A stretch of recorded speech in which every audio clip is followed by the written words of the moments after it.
As seguintes observações poderão ajudar-nos a elucidar esse ponto. Se no decorrer de um único dia tivermos duas ou mais experiências adequadas à provocação de um sonho, este fará uma referência conjunta a elas como um todo único. Ele é forçado a combiná-las numa unidade. Eis aqui um exemplo. Numa tarde de verão, entrei num compartimento de um vagão de trem onde encontrei dois conhecidos que eram estranhos um ao outro. Um deles era um eminente colega médico e o outro era membro de uma família ilustre com a qual eu mantinha relações profissionais. Apresentei os dois cavalheiros um ao outro, mas durante toda a longa viagem, eles conduziram sua conversa tomando-me como intermediário, do modo que logo me vi discutindo vários assuntos alternadamente, primeiro com um e depois com outro. Pedi a meu amigo médico que usasse sua influência em prol de nosso conhecimento comum, que estava iniciando sua clínica. O médico respondeu que estava convencido da capacidade do rapaz, que sua aparência provinciana lhe dificultaria o acesso às famílias da classe alta. Ao qual retruquei que essa era exatamente a razão pela qual ele necessitava de uma ajuda influente. Voltando-me para meu outro companheiro de viagem, perguntei pela saúde de sua tia, mãe de um de meus pacientes, que na ocasião estava gravemente enferma. Na noite seguinte, sonhei que o jovem em cujo benefício eu intercedera estava sentado numa elegante sala de estar, em meio a um grupo seleto, composto de todas as pessoas ilustres e ricas que eu conhecia, e que, com a desenvoltura de um homem da sociedade, proferia uma oração fúnebre pela velha senhora, abre parênteses, que no meu sonho já havia falecido, fecha parênteses, tia de meu segundo companheiro de viagem, abre parênteses.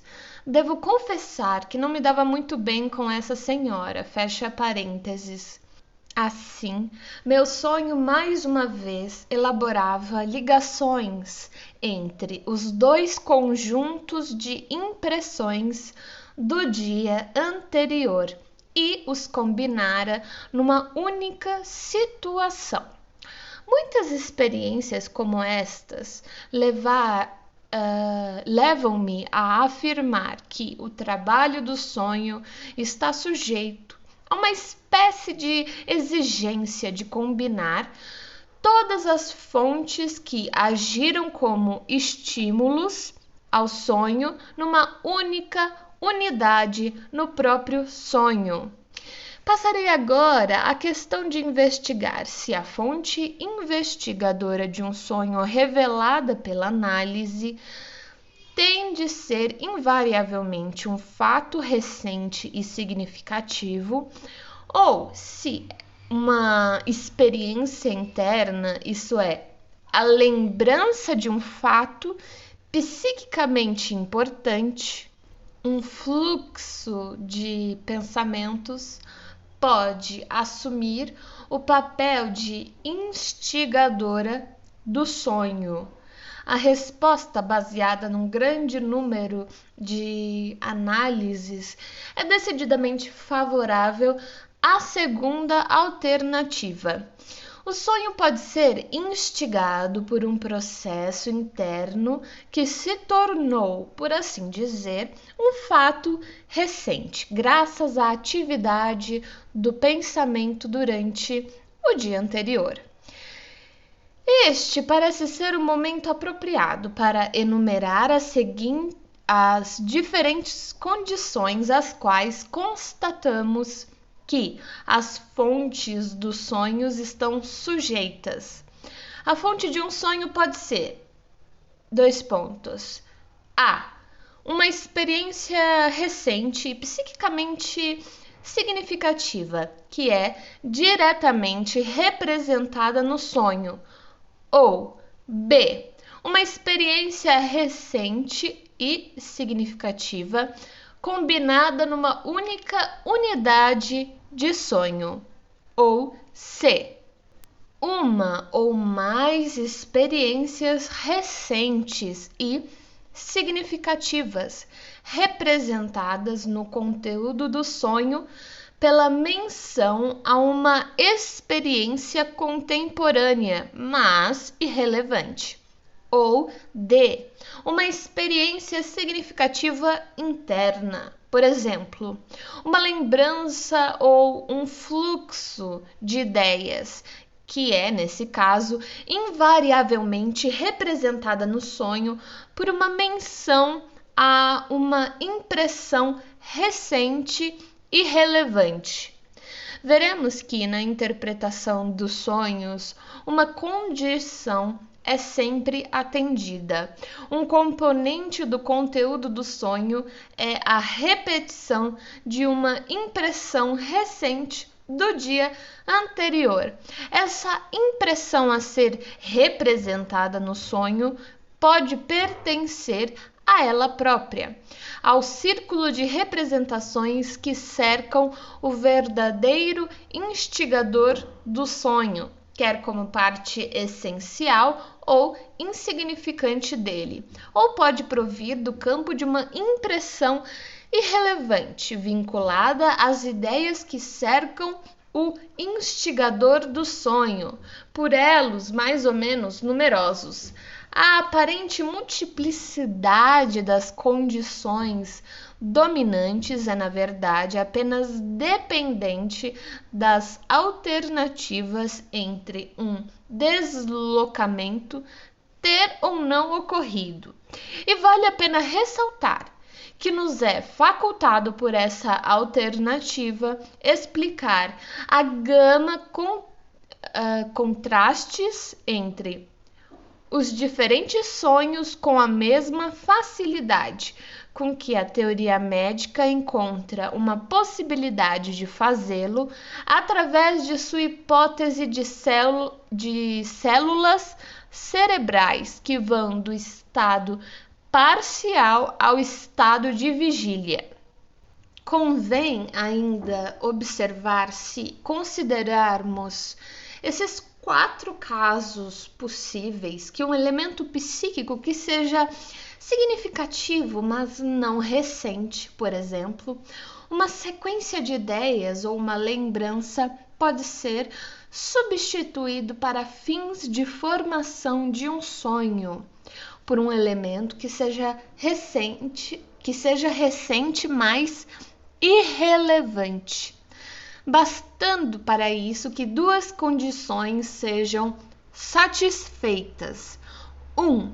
O conteúdo do sonho deve estar ligado a uma experiência recente. 2. O instigador do sonho deve permanecer como um processo psiquicamente significativo. Apenas num único caso, o caso A, essas 2 condições são satisfeitas por uma mesma e única impressão. Deve-se notar, além disso, que as impressões irrelevantes, que são passíveis de ser utilizadas para a construção de um sonho, enquanto as recentes perdem essa capacidade tão logo ficam um dia ou no máximo alguns dias mais velhas. Disso, devemos concluir que o caráter recente de uma impressão lhe confere uma espécie de valor psíquico para fins de construção, que equivale, de certo modo, ao valor das lembranças ou sequências de ideias emocionalmente carregadas.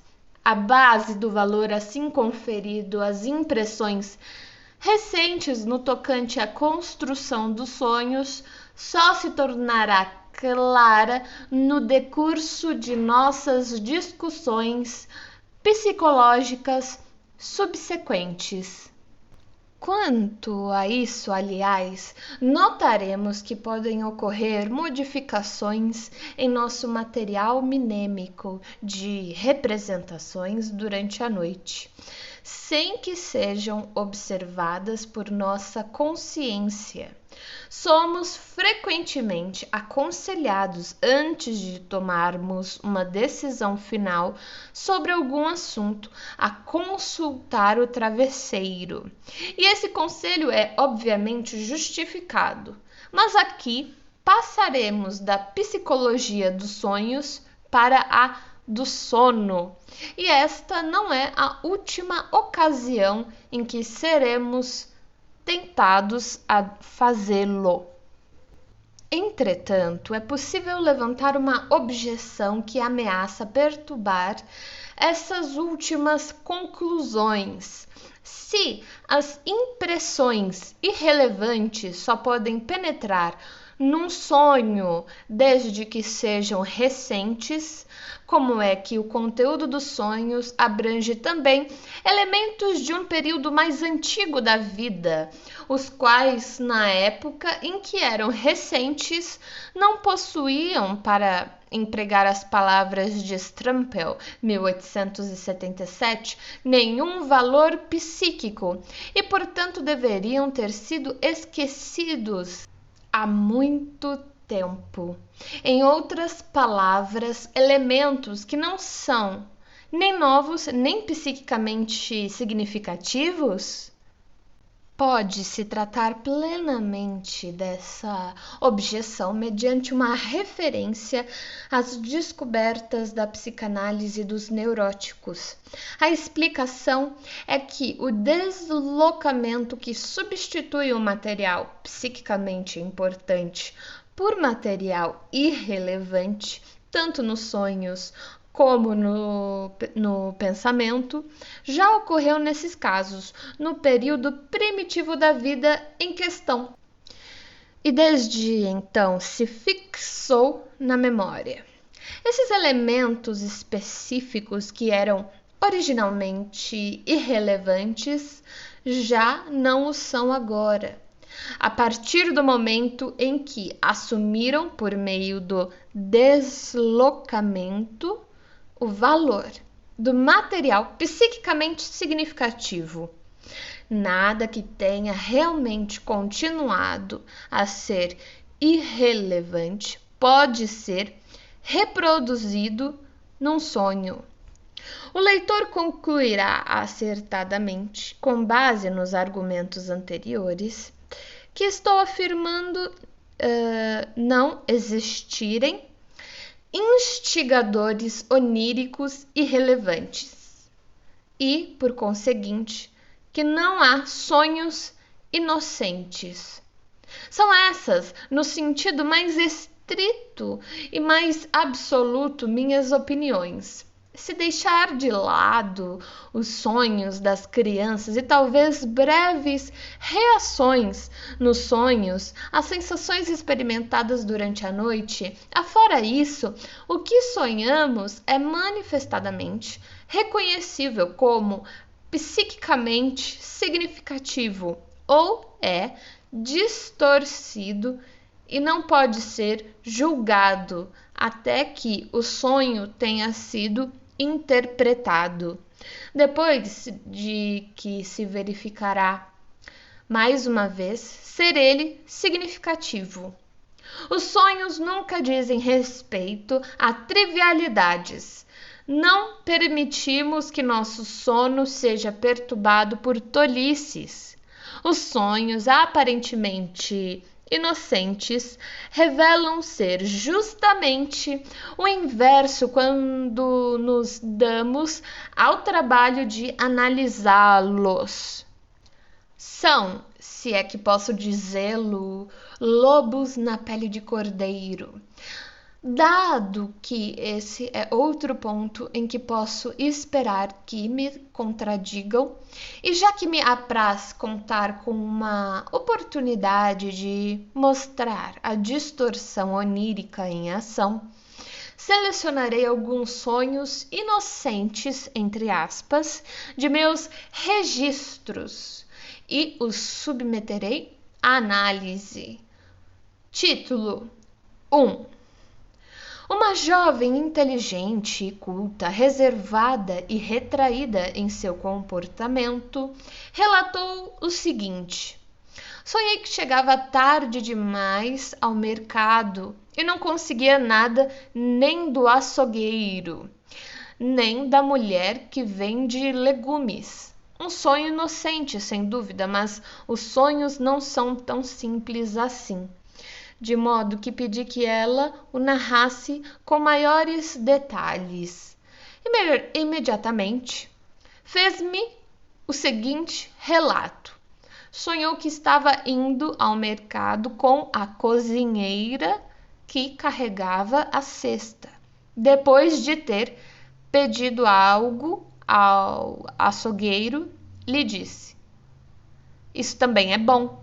Ela rejeitou a oferta e se dirigiu à vendedora de legumes, que tentou fazê-la comprar um legume estranho que estava atado em molhos, mas era de cor negra. Disse ela: não reconheço isso, não vou levá-lo. A ligação do sonho com o dia anterior era bem direta. Ela realmente fora ao mercado tarde demais e nada conseguira. A situação pareceu moldar-se à frase: Die Fleischbank war schon geschlossen, ou seja, o açougue estava fechado. Fiquei alerta, não era essa ou antes seu oposto uma descrição vulgar de certa espécie de descuido nos trajes de um homem? Mas a própria sonhadora não empregou a frase, talvez tivesse evitado empregá-la. Forcemo-nos então por chegar a uma interpretação dos detalhes do sonho. Quando alguma coisa num sonho tem o caráter de discurso direto, isto é, quando é dita ou ouvida e não simplesmente pensada, e é fácil em geral estabelecer a distinção com segurança, então isso provém de algo realmente falado na vida de vigília, embora por certo esse algo seja meramente alterado, e mais especialmente desligado de seu contexto. Ao fazer uma interpretação, um dos métodos consiste em partir desse tipo de expressões orais. Qual seria então a origem da observação do açougueiro? Entre aspas, isso não se consegue mais? A resposta é que ela proviera de mim mesmo. Alguns dias antes, eu havia explicado à paciente que as primeiras lembranças da infância, abre aspas, não se conseguiam mais como tais, fecha aspas, mas eram substituídas na análise por transferências e sonhos. Portanto, eu era o açougueiro e ela estava rejeitando essas transferências de velhos hábitos de pensar e sentir para o presente. Novamente, qual seria a origem de sua própria observação no sonho? Abre aspas. Não reconheço isso, não vou levá-lo? Fecha aspas. Para fins de análise, isso teve de ser fracionado. Abre aspas. Não reconheço isso, fecha aspas. Era algo que ela dissera na véspera à cozinheira, com quem tivera uma alteração. Mas naquele momento ela prosseguira, abre aspas, comporte-se direito, fecha aspas. Nesse ponto, ocorrera claramente um deslocamento dentre as duas frases que empregara com a cozinheira. Ela havia escolhido a que era insignificante para a inclusão no sonho. Mas somente a frase suprimida, comporte-se direito, que se enquadrava no restante do conteúdo do sonho. Essas teriam sido as palavras adequadas para se usar se alguém se aventurasse a fazer sugestões impróprias e se esquecesse de fechar seu açougue. As alusões subjacentes ao incidente com a vendedora de legumes foram mais uma confirmação de que nossa interpretação estava na pista certa. Um legume vendido em molho, atado no sentido do comprimento, mas a paciente acrescentou depois, e também era negro, só podia ser uma combinação onírica entre aspargos e rabanetes espanhóis negros. Nenhuma pessoa sagaz de qualquer dos sexos pedirá uma interpretação sobre os aspargos, mas o outro legume, Schwarzer rabanete, ou seja, rabanete negro, pode ser entendido como uma exclamação. Schwarzer hat dit, ou seja, negrinho deu fora. Por conseguinte, também ela parece sugerir o mesmo tema sexual do que suspeitáramos desde o início, quando nos sentimos inclinados a introduzir a expressão sobre o açougue estar fechado no relato original do sonho. Não precisamos investigar agora o sentido integral do sonho. Isso, pelo menos, está bem claro. Ele tinha um sentido e estava longe de ser inocente. Título 2. Eis aqui outro sonho inocente tido pela mesma paciente e que, em certo sentido, se correlaciona com o anterior. O marido perguntou-lhe, abre aspas, você não acha que devemos mandar afinar o piano, fecha aspas? E ela respondeu, abre aspas, não vale a pena de qualquer maneira, os martelos precisam de restauração, fecha aspas. Mais uma vez, isso foi a repetição de um fato real do dia anterior. O marido lhe fizera essa pergunta e ela lhe dera uma resposta dessa ordem. Mas qual seria a explicação para ela ter sonhado com isso? Ela me disse que o piano era uma caixa velha e repulsiva, que fazia um barulho horroroso, que pertencia ao marido desde antes do casamento. E assim por diante. Mas a chave da solução não foi dada por estas palavras suas, abre aspas, não vale a pena, fecha aspas. Estas derivavam de uma visita que ela fizera na véspera a uma amiga. Haviam-lhe sugerido que tirasse o casaco, mas ela se recusara com as seguintes palavras, abre aspas, muito obrigada, mas não vale a pena, só posso ficar alguns minutos, fecha aspas. Enquanto ela me dizia isso, lembrei-me de que, durante a análise do dia anterior, ela, de repente, segurara o casaco, do qual um dos botões se desabotoara.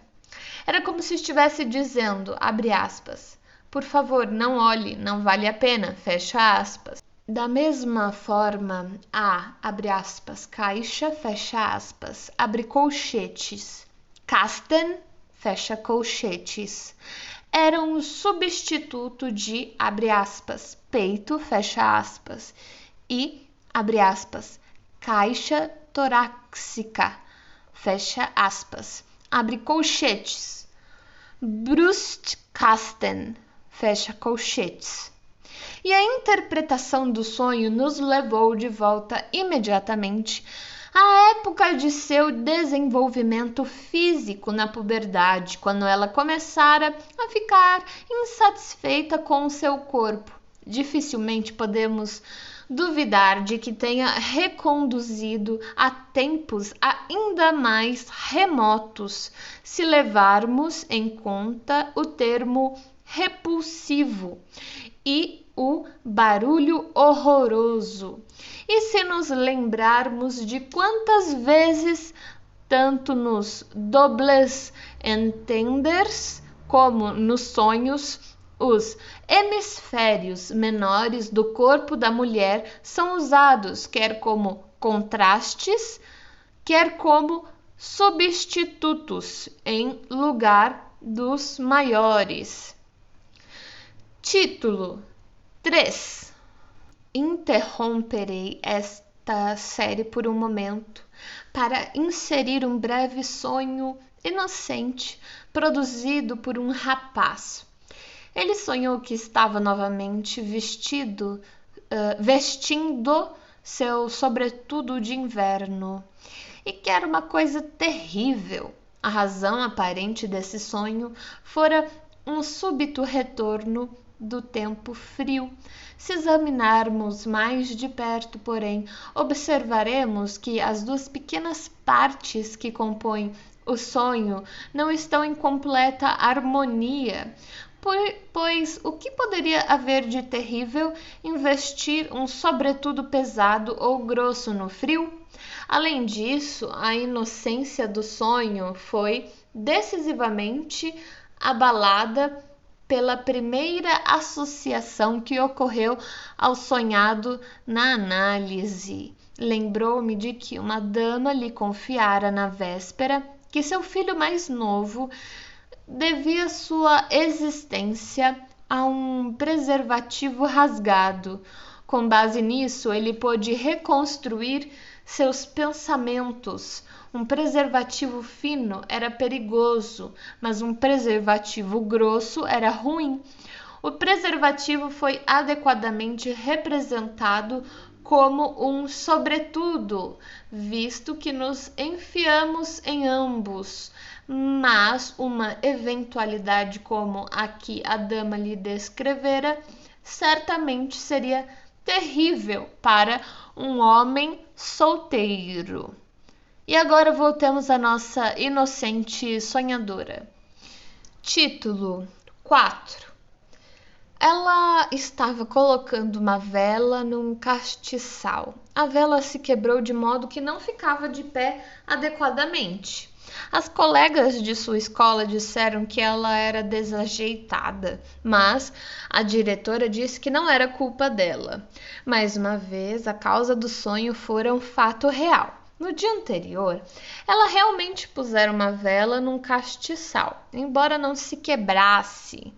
Certo simbolismo transparente estava sendo utilizado no sonho. Uma vela é um objeto que pode excitar os órgãos genitais femininos quando está quebrada de modo que não possa ficar de pé adequadamente. Significa que o homem é impotente. Entre aspas, não era culpa dela, fecha aspas. Mas poderia uma jovem cuidadosamente educada, que fora poupada do impacto de tudo que fosse feio, ter sabido que uma vela poderia ser usada para esse fim? Casualmente, ela pôde indicar como foi que obteve essa informação. Certa feita, quando estava num barco a remo, no Reno, outra embarcação com alguns estudantes passaram por eles. Estavam muito animados e cantavam, ou antes gritavam, uma canção. Wenn die Königin von Schweden bei geschlossen Fensterladen mit Apollekerzen. Ou ela não conseguiu ouvir ou não entendeu a última palavra. e teve de pedir ao marido que lhe desse a explicação necessária. O verso foi substituído no conteúdo do sonho por uma recordação inocente de alguma tarefa que ela executara desajeitadamente quando estava na escola, e a substituição foi possibilitada graças ao elemento comum: postigos fechados. A ligação entre os temas masturbação e impotência é bastante óbvia. O Apolo do conteúdo latente desse sonho ligava-o a um sonho anterior, em que aparecia a Virgem Palas, nada inocente, portanto. Título 5. Para que não fiquemos tentados com demasiada facilidade a tirar dos sonhos conclusões sobre a vida real do sonhador, acrescentarei mais um sonho da mesma paciente, que de novo tem uma aparência inocente. Sonhei, disse ela, com o que realmente fiz ontem. Enchi tanto a maleta de livros que tive dificuldade em fechá-la, e sonhei exatamente com o que aconteceu mesmo. Nesse exemplo, a própria narradora colocou a ênfase principal na consonância entre o sonho e a realidade. Todas essas opiniões e comentários sobre o sonho, embora consigam um lugar no pensamento de vigília, são invariavelmente, na verdade, parte do conteúdo latente do sonho, como veremos confirmado por outros exemplos mais adiante. O que nos foi dito, portanto, é que aquilo que o sonho descrevia tinha realmente acontecido na véspera. Ocuparia muito espaço explicar como foi que me ocorreu a ideia de utilizar a língua inglesa na interpretação. Tá errado no texto. Basta dizer que, mais uma vez, o que estava em questão era uma, entre aspas, caixinha. Abre parênteses. O sonho da criança morta na caixa, fecha parênteses, que estava tão cheia que não se podia pôr mais nada nela. De qualquer modo, nada mal desta vez. Em todos esses sonhos inocentes, o motivo da censura é obviamente o fator sexual. Esse, porém, é um assunto de importância primordial que tenho de deixar de lado. Título B. O material infantil como fonte dos sonhos. Como todos os outros autores nesse assunto, com exceção de Robert, assinalei como terceira peculiaridade do conteúdo dos sonhos poder ele incluir impressões que remontam à primeira infância e que não parecem ser acessíveis à memória de vigília. Naturalmente, é difícil determinar com que raridade ou frequência isso ocorre, visto que a origem dos elementos oníricos em questão não é reconhecida após o despertar. A prova de que aquilo com que estamos lidando são impressões da infância deve, portanto, ser estabelecida por meio de indícios externos. E é raro haver oportunidade de fazê-lo.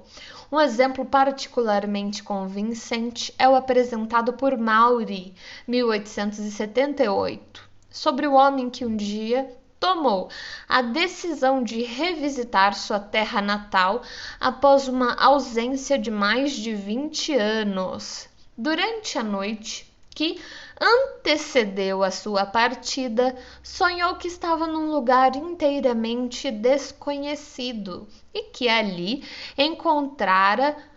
encontrava na rua um homem desconhecido e conversava com ele. Ao chegar à casa, verificou que o lugar era desconhecido, que o lugar desconhecido era real e ficava bem mais nas imediações de sua cidade natal, e que o homem desconhecido do sonho vinha a ser um amigo de seu pai, já falecido, que ainda morava lá. Essa foi uma prova conclusiva de que, em sua infância, ele vira tanto o homem como o lugar. Esse sonho também deve ser interpretado como um sonho de impaciência, tal como o da moça que tinha uma entrada no teatro na bolsa, o da criança cujo pai lhe prometera levá-la a uma excursão até Rameal, e os sonhos semelhantes. Os motivos que levaram os autores dos sonhos a reproduzirem uma impressão específica de sua infância e não qualquer outra não podem, é claro, ser descobertos sem uma análise. Alguém que frequentou um de meus ciclos de palestra e que se gabava de que seus sonhos muito raramente sofriam distorção, relatou-me que não fazia muito tempo sonhara ver seu antigo tutor na cama com a babá, que estivera com sua família até seus 11 anos de idade. No sonho, ele identificara o local onde ocorreu a cena. Seu interesse tinha sido despertado e ele contara o sonho a seu irmão mais velho, que rindo confirmou a veracidade do que ele havia sonhado. O irmão se lembrava muito bem daquilo, pois tinha 6 anos de idade na época. Os amantes tinham o hábito de embriagar o menino mais velho com cerveja, sempre que as circunstâncias eram favoráveis às relações sexuais durante a noite. O menino mais novo, o sonhador, que contava então 3 anos de idade e dormira no quarto com a ama, não era considerado um empecilho. Há outra maneira de se estabelecer com certeza se a assistência da interpretação que um sonho contém elementos da infância. É que o sonho é do tipo que se chama recorrente, isto é, quando se teve o sonho pela primeira vez na infância e depois ele reaparece constantemente de tempos em tempos durante o sono adulto. Posso acrescentar aos exemplos conhecidos desses sonhos alguns de meus próprios registros, embora eu mesmo nunca tenha experimentado um deles. Um médico de 30 e poucos anos relatou-me que desde os primórdios de sua infância até a época atual, um leão amarelo aparecia frequentemente em seus sonhos e pôde fornecer uma descrição minuciosa dele. Esse leão de seus sonhos surgiu um dia em forma concreta, como um enfeite de porcelana há muito desaparecido. O rapaz soube então, por intermédio da mãe, que esse objeto fora seu brinquedo predileto durante a primeira infância, embora ele próprio houvesse esquecido desse fato. Se passarmos agora do conteúdo manifesto dos sonhos para os pensamentos oníricos que só a análise revela, constataremos que, para nosso espanto, que as experiências da infância também desempenham seu papel em sonhos cujo conteúdo jamais levaria alguém a supô-lo. Devo um exemplo particularmente agradável e instrutivo de um sonho dessa natureza ao meu respeitado colega do Leão Amarelo. Após ler a narrativa de Nansen sobre sua expedição polar, ele sonhou que estava num campo de gelo e aplicava ao bravo explorador tratamento galvânico contra um ataque de ciática. do qual ele estava sofrendo. No processo de análise do sonho, ele pensou numa história que datava de sua infância, a qual, aliás, foi a única coisa a tornar o sonho inteligível. Um belo dia, quando tinha 3 ou 4 anos de idade, ele ouvira os mais velhos conversarem sobre viagens de descobrimento e perguntar ao pai se aquilo era uma doença grave. Evidentemente confundira Reisen, ou seja, viagens, com Reisen, ou seja, cólicas. E seus irmãos e irmãs providenciaram para que ele jamais esquecesse esse erro embaraçoso.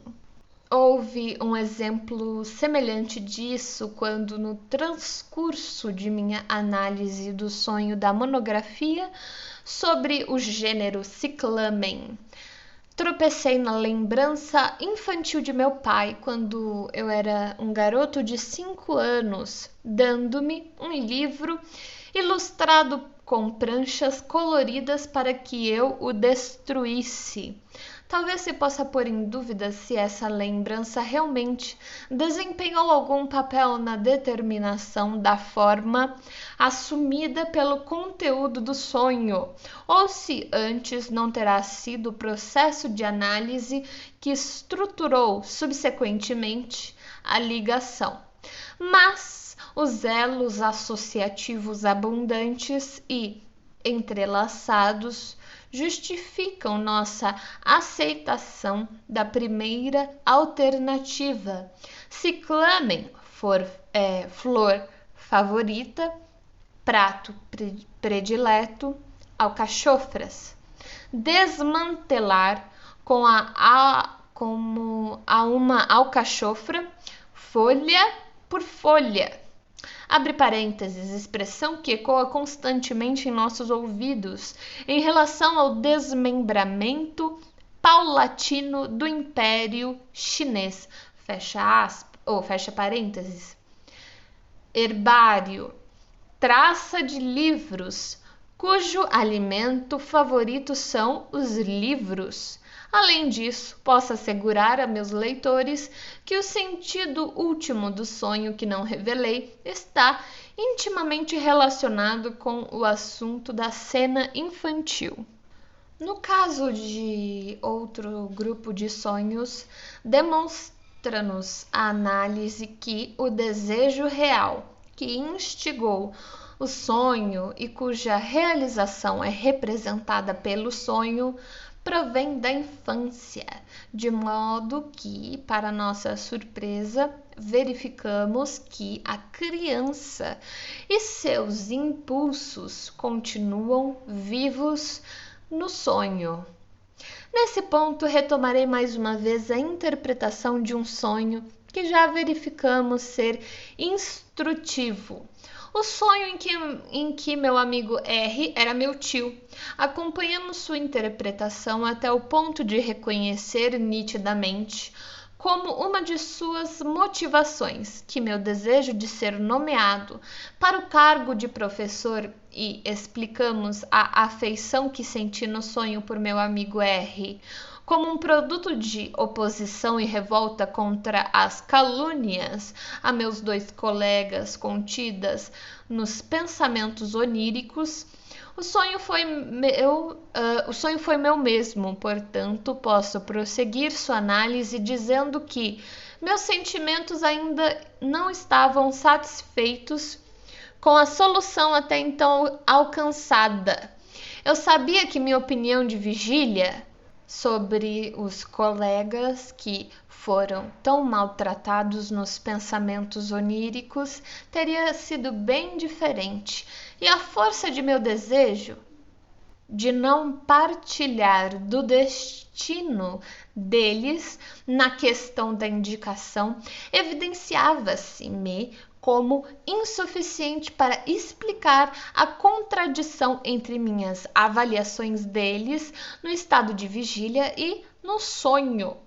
Se fosse realmente verdadeira que minha ânsia de que se dirigissem a mim por um título diferente era tão forte assim, isso mostrava uma ambição patológica que eu não reconhecia em mim mesmo e que acreditava ser-me estranha.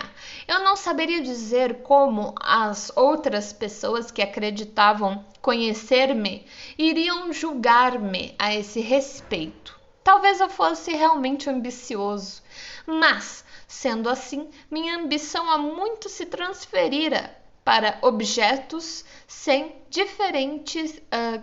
bem diferentes do título e do posto de professor extraordinários. Qual então poderia ter sido a origem da ambição que produziu o sonho em mim? Nesse ponto, recordei-me de uma história que ouvira muitas vezes em minha infância. Na época de meu nascimento, uma velha camponesa profetizara a minha orgulhosa mãe que, com seu primeiro filho, ela havia trazido ao mundo um grande homem. Essas profecias devem ser muito comuns. Existem inúmeras mães cheias de expectativas felizes e inúmeras velhas camponesas e outras do gênero que compensam a perda de seu poder de controle sobre as coisas do mundo atual, concentrando-o no futuro. Nem teria a profetisa nada a perder com o que disse. Teria sido esta a origem de minha sede de grandeza? Mas isso me fez recordar outra experiência que datava dos últimos anos de minha infância e que oferecia uma explicação ainda melhor. Meus pais tinham o hábito, quando eu era um menino de 11 ou 12 anos, de levar-me ao Prater. Uma noite, quando lá estávamos sentados num restaurante, nossa atenção fora atraída por um homem que ia de mesa em mesa e, mediante uma pequena esmola, improvisava uma composição poética sobre qualquer tópico que lhe fosse apresentado. Mandaram-me trazer o poeta à nossa mesa e ele mostrou sua gratidão ao mensageiro. Antes de perguntar qual seria o tema escolhido, dedicou-me algumas linhas, tendo sua inspiração declarado que, quando eu crescesse, provavelmente seria um ministro do gabinete. Eu ainda me lembrava muito bem da impressão que essa segunda profecia me havia causado. Aqueles eram os tempos do Ministério Burger. Pouco antes, meu pai levara para casa retratos desses profissionais da classe média. Herbst, Jiskra, Anger, Berger e os demais. E nós havíamos iluminado a casa em homenagem a eles. Havia até mesmo alguns judeus entre eles. Assim, dali por diante, todo estudante judeu aplicado levava a pasta de ministro do gabinete em sua sacola.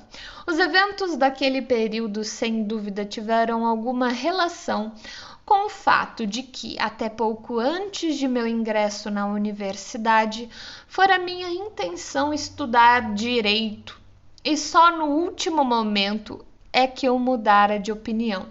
A carreira ministerial está definitivamente barrada aos médicos, mas agora voltemos ao meu sonho.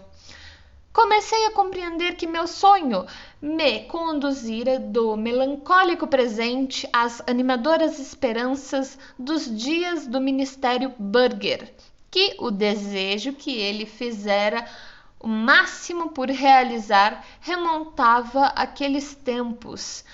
Ao maltratar meus dois eminentes e eruditos colegas por serem judeus, e ao tratar um deles como simplório e o outro como criminoso, eu estava comportando-me como se eu fosse o ministro. Colocara-me no mesmo lugar do ministro, virando a mesa sobre sua excelência com vingança. Ele se recusara a me nomear professor extraordinários e eu me desforrara no sonho, tomando-lhe o lugar.